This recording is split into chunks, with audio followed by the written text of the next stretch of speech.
Bortle here at YCS Philly with the Tahan returns to the channel. What's up, man? How are you? Hey, how's it going? What'd you do today, dude? Feeling pretty well. Got second place at YCS Philly. Finalist. Yes. My goodness. Fourth time making the finals. Jeez. What deck, man? First time with Kashtira. I've never played this event, this deck ever, so it's pretty strong.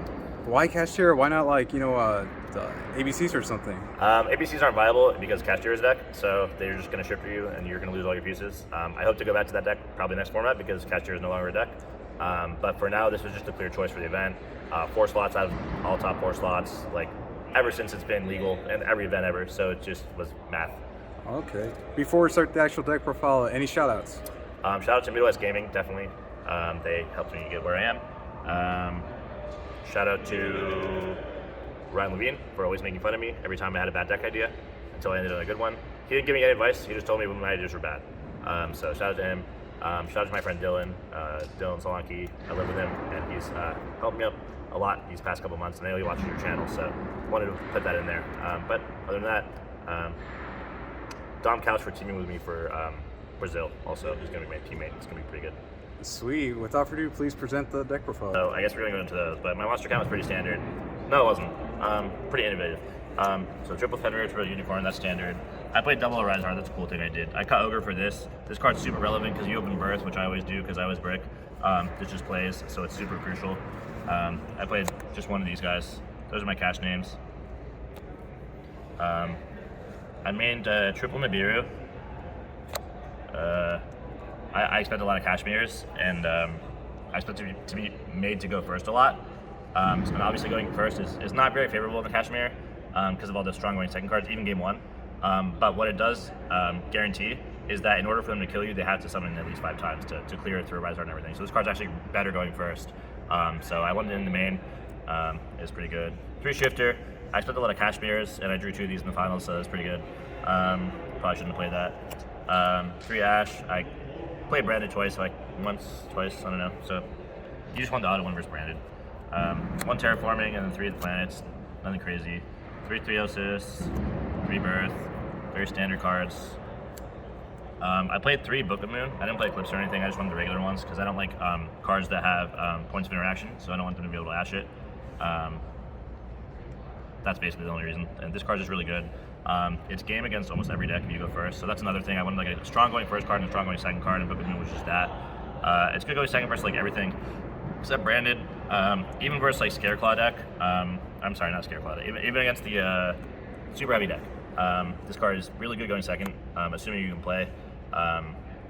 It like forces it out in the gate, and then you just play the other cards in your deck, which are like 2 Talents. I played 2 because I wanted to clog, and it's always easy to add it off Prosperity if you need it, so that's what I did.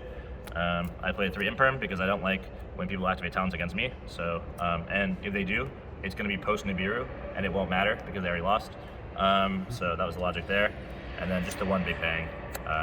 Obviously, you need a card to side out, so that's the main deck. 40 cards because I'm that bad.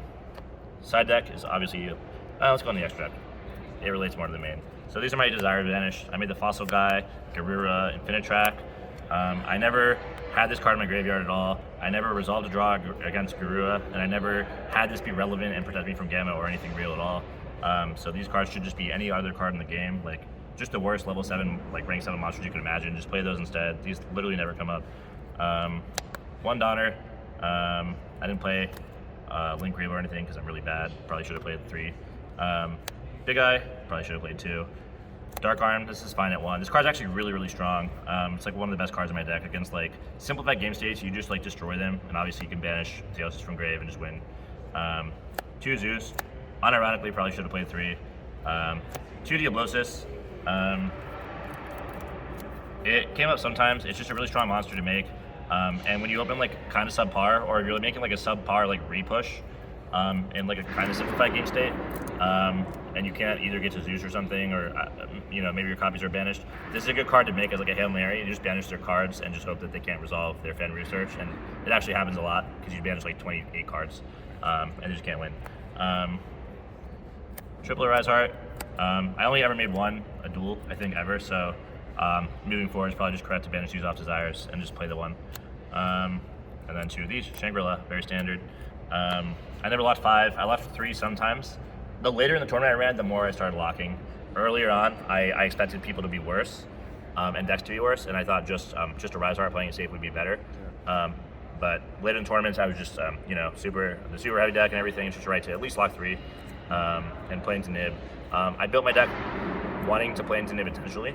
I feel like this format was really hand trap centric with all the Pearly decks and all the super heavy decks playing like 18.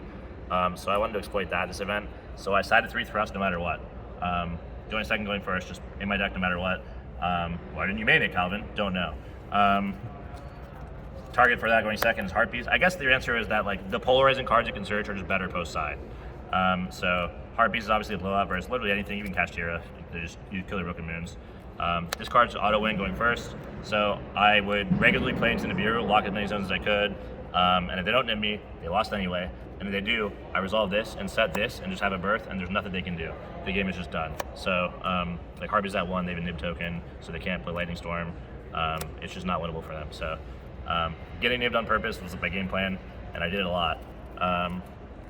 3 Bell, I wanted to defeat Labyrinth and not get branded locked, so it's just for those decks.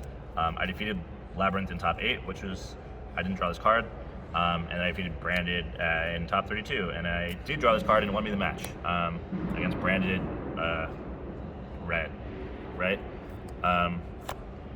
3 Dark Ruler, this is just for super heavy.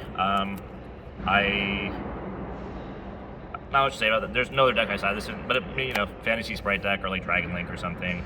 Just like some awful deck that makes a board that doesn't do anything.